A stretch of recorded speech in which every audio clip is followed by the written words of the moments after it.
Hey everyone, welcome back to Dweeb Factory. We're just going to have a gaming segment today. My name is Bo, this is Kevin. Hey there, guys. And this is Sal, our special guest today. With Epic Gaming Lounge. Thank you so much for having me. I appreciate it.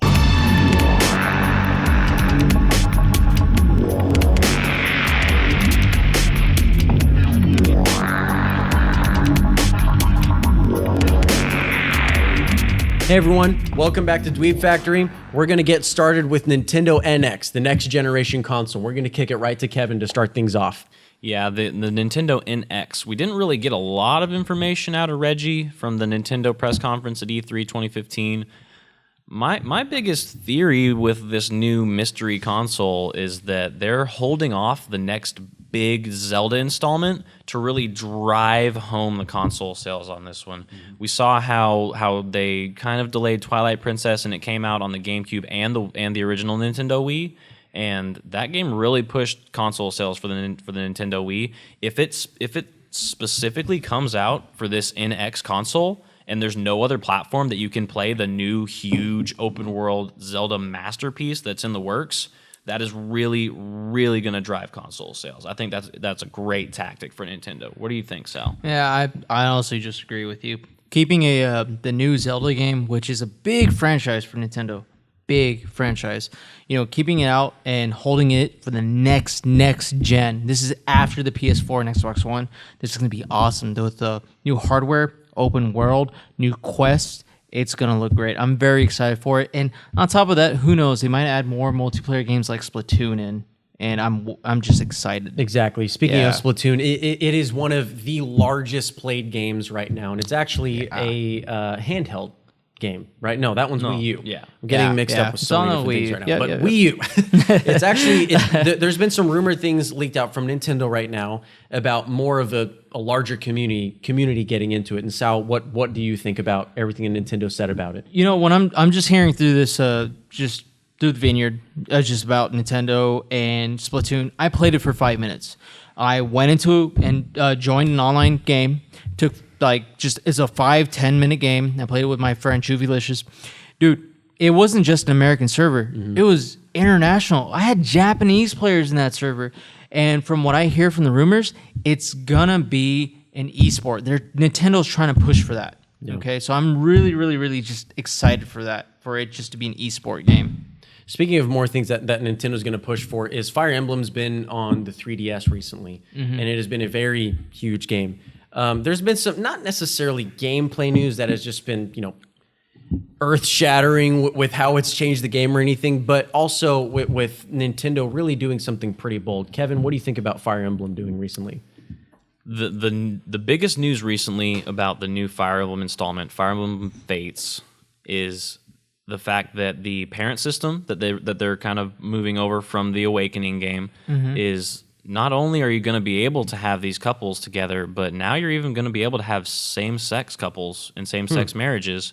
In Fire Emblem Awakening, if you guys haven't played it, you level up all your characters and they get certain stat growth. Sure. If you have two characters, and in that one it's just male and female couples, the kids that they have are determined by the mom, and all the stat growth from both of the parent characters actually go into the children. So if your parents have really good stat growth, the children are just exponentially better. Now, what's different about the whole mechanic is, are we going to see where same-sex marriages actually takes away from the gameplay? Like, if you have a same-sex marriage, are they not going to be able to produce that offspring and have those kids with the high stat growth? Or are they going to work in something where it's like an adoption, or where they found an orphan child in the forest or something like that? Well, I think the biggest thing is just the fact that Nintendo's keeping up with the times. And being in Texas, we're very proud to live in Texas. It is a very bold law that it's a huge thing of news that has gone on recently. Yeah. And it's just something that we're excited to see, that gaming is taking a new turn. That's really it. And the next thing we wanted to get into, I'm sorry to cut you off, Sal, but the next thing we want to get, we're just limited on time. The next thing we wanted to get into was actually mobile gaming has been huge. And you look at Fallout Shelter, which hasn't been released on Android yet. I think it's August. They didn't give an actual release date yet. Sometime in August. It's just sometime in August. Fallout Shelter has been gigantic. You look at games like Candy Crush. You look at other games, Temple Run. The new one is going to be more of a I'll let you guys talk about this more, but it's a Star Wars game. Kevin, what can you tell us about this new Star Wars mobile game? It's called Star Wars Uprising, and it's kind of a Diablo with a Star Wars skin. It's a top-down. They haven't really told us too much whether it's going to have a multiplayer aspect to it where your friends can just jump in and join you on the fly. But it looks like a lot of fun so far. What do you think about it, Sal? I mean, honestly, I'm a fan of Star Wars, but I'm not a diehard fan. And on a mobile game, just battery life on a mobile device is actually fairly short. So I really don't know how it's going to turn out. I can't wait until it comes out, and I'm going to try it out. But honestly, I don't have high hopes for it. I really don't. Speaking of not having high hopes of something, I don't have high hopes for No Man's Sky. Sal's gonna hate on me right now, but No Man's Sky is the next thing we wanted to talk about. There's a few space galactic adventure games that we can talk about, but No Man's Sky is really a game pusher. Sal, why do you think it's going to be a great game? Look, dude, I'm just gonna straight up say, I played EverQuest for almost a decade. Okay, No Man's Sky has a algorithm that basically just creates new effing planets in a whole new universe where you can fly to. It's open world. You can raid ships. You can do all sorts of things. You can team up with people or you can battle with them. Okay? You can find your own planet and just live on there. Okay? No Man's Sky is exactly what I've been looking for. Okay? With the whole open world. It's going to be fun, and I love space. I just honestly do. I mean, what about you, Kevin? Like, what do you think? It is definitely an intriguing concept. Just the fact that you can look up in the sky, see a planet, and just get in your spaceship and go. Yeah, you can get your own fly spaceship. straight to it. You get a lot of Yeah, spaceships, you get actually. your own spaceship. You get a lot of spaceships. They're customizable. I mean, you start off with the basic one, and that can only go from like one planet to the next. But then you get a warp drive. You can fly through outer space. How man. awesome is that? Come on, And, ignore and, him. and like he was saying with the algorithm, it's a procedurally generated world, which means that it's all based off of a mathematical equation where as you progress through this universe, you never really reach the end. It's all kind of just generating. It's never ending. endless. It's essentially infinite. They've said that this game is so huge that all of the people who play it together are probably never going to actually discover everything that this game actually It's has for to offer. PS4 and PC Master Race only. Yeah. Yeah. Really? Sorry, Yeah. Microsoft. Sorry, you Xbox fans. Womp, womp, womp. One of the larger news about No Man's Sky, though, has been kind of a really quiet separation that Sal's gonna expound upon, but it's a separation of actual executives within the companies. So, look, I only heard about it very briefly. I didn't see any news articles about it. I did my research. I really did. And from just looking at Twitter accounts, Facebook accounts, everything. For some reason, Sony has stopped, and so the developers, No Man's Sky, just completely stopped talking to each other. They got rid of each other on or on Twitter. They stopped following each other. I'm not sure what's going on. If you guys have any comments, please let us know, because it's really important to me, Kevin, and not so much him. So just let us know like what's going on with that, please. I mean, there is no way you can say that separation of say, a large influential executive within a game company on a specific game project can not affect the game that will come out itself. There's no way you can say that. You can't just say like, oh, well, say Chris Metzen with Blizzard. Say Chris Metzen leaves Blizzard. You can't be like, well, it's not going to affect World of Warcraft. Oh no! Yes, it will. I'm not saying it's Of going to course affect those anything. will affect the game. I'm not going to say it's going to affect anything. Whether it it's will. better or worse, not saying either or. It's all about money. It really is. Sony is huge. Yeah. It is huge. And you know what? Speaking of them being huge, Street Fighter V. I mean, they put so much money into that, and plus the Capcom Pro Tour, $500,000, $500,000. What do they even had going on Sal at San just Diego? couldn't wait to drop that Couldn't Street wait to Fighter. drop it. Oh yeah. Street Fighter 5. All right, I mean, since we've already touched on it, go ahead and give us a taste. All right, so from the professional perspective. Yeah. How about that? Professional, yeah. So as a competitive player, I do keep up with all the feeds. With the DFW FGC page on Facebook. Basically, Street Fighter V has been announced already, and new characters are being revealed per event. So just a couple of hours ago, about 6 or 7 hours ago, at San Diego Comic-Con, they released Ken. Okay, Ken Masters, the classic Street Fighter, the World Warrior. Okay, and everyone's talking about it. I think he's hideous. I think the graphics for Ken itself, he's ugly, but looking at the combos, he looks fantastic. Can't wait for all the new character releases. There's a lot of leaks out there. You guys want to like go ahead and look that up about new characters, new bosses. It's going to be legit. And just with it being on PlayStation 4, they're doing the beta pretty soon. And same thing with the PC release. In PC, they're going to have, if you pre-order it, they're going to have the beta release in fall. So with Street Fighter V, they also, at the San Diego Comic-Con, gave a 2-second image, I swear, 2 frames of this character.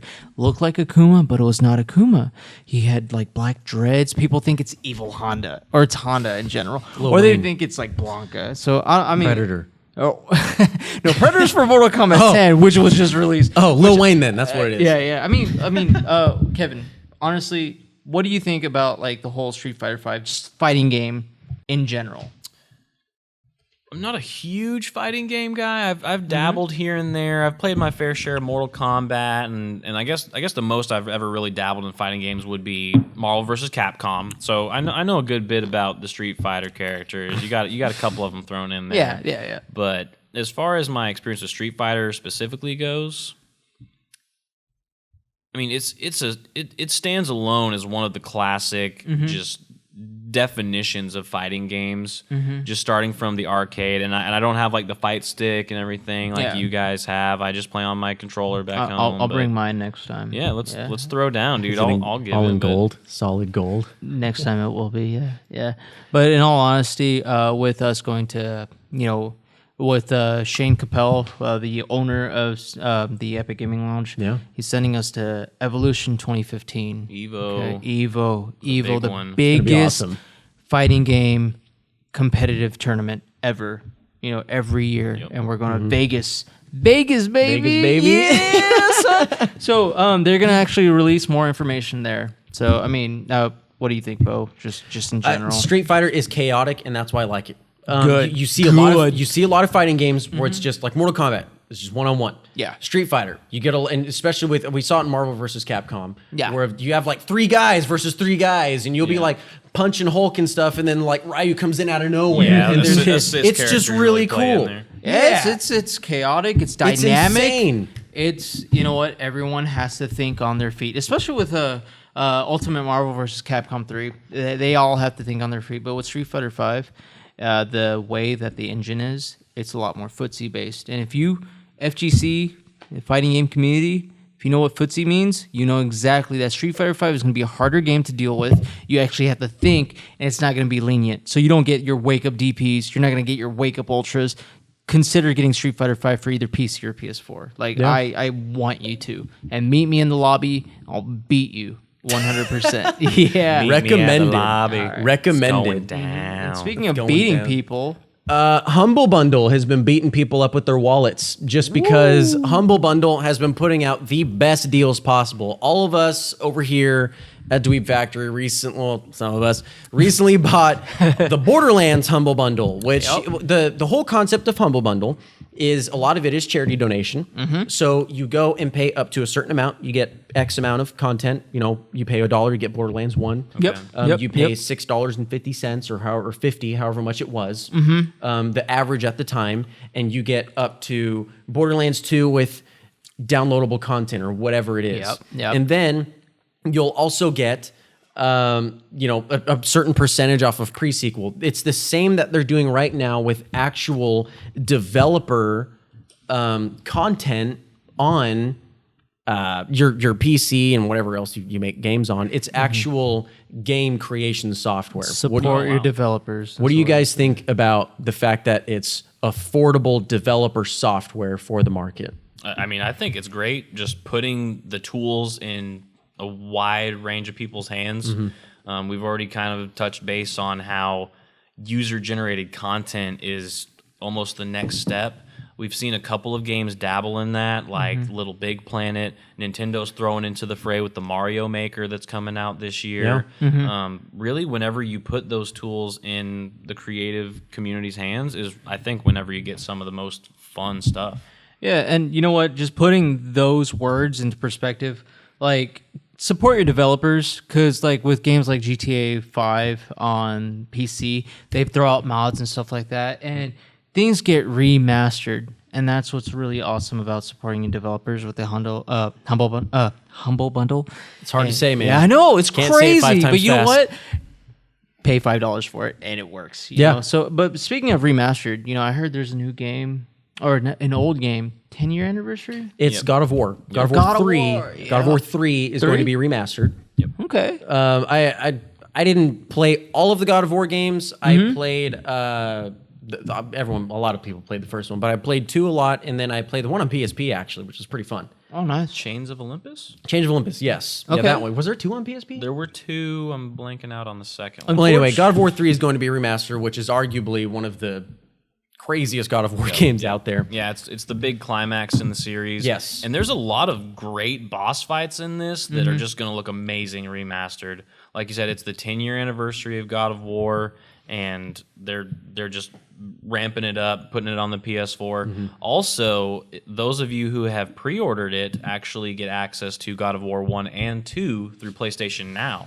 Yeah, so you can actually get all 3 God of War games on the PS4. I'm not sure if the first 2 are remastered or if they're just available on the next gen console. I mean, I'm not 100% sure. The reason I didn't keep up with it is because they remastering stuff. That's fantastic. It looks great. But when Nintendo did Wind Waker HD, I played it for an hour. I bought it, yeah, sure, but I played it for an hour. I didn't actually enjoy the content because I've already beaten the content. So just, God of War, yeah, it's going to look neat, but if you don't provide newer content, then I'm not even going to be interested. It's the in same it at all. game. Fair you know, enough. and that, it just yeah, looks pretty. It's like, whatever. It's not a big deal.